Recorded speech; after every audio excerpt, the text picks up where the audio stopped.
Hello, I am Lourdes Martínez and I am going to talk about grammar approaches. First, let's see what is the meaning of grammar.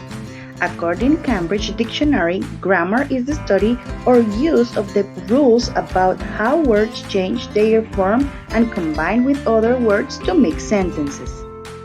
There are two ways to teach grammar from rules: a deductive approach and an inductive approach.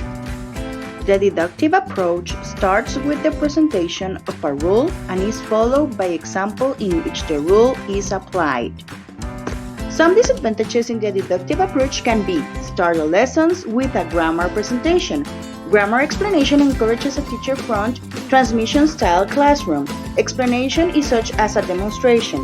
Believe that learning a language is a simple case of knowing the rules. And the advantages are: get straight to the point, many rules can be more simply and quickly explained, acknowledges the rule of cognitive processes, and develop analytical learning style in the students.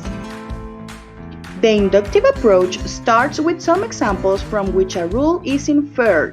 The advantages are that learners discover from themselves that exist mental structures in grammar, the mental effort involved ensures greater degree of cognitive depth, they are more actively involved in learning process, and the problem solving is done collaboratively.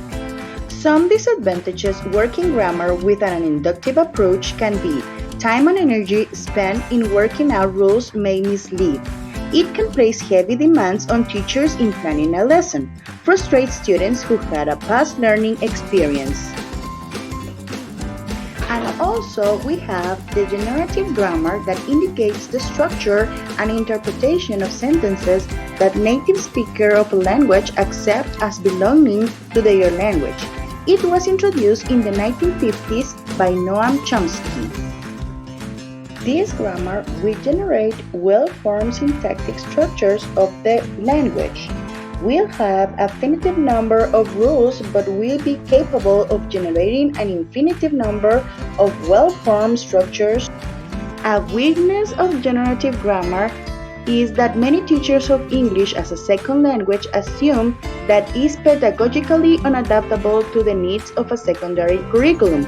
It means that it is not applicable to language teaching.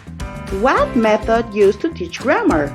It depends on the necessaries that the class has.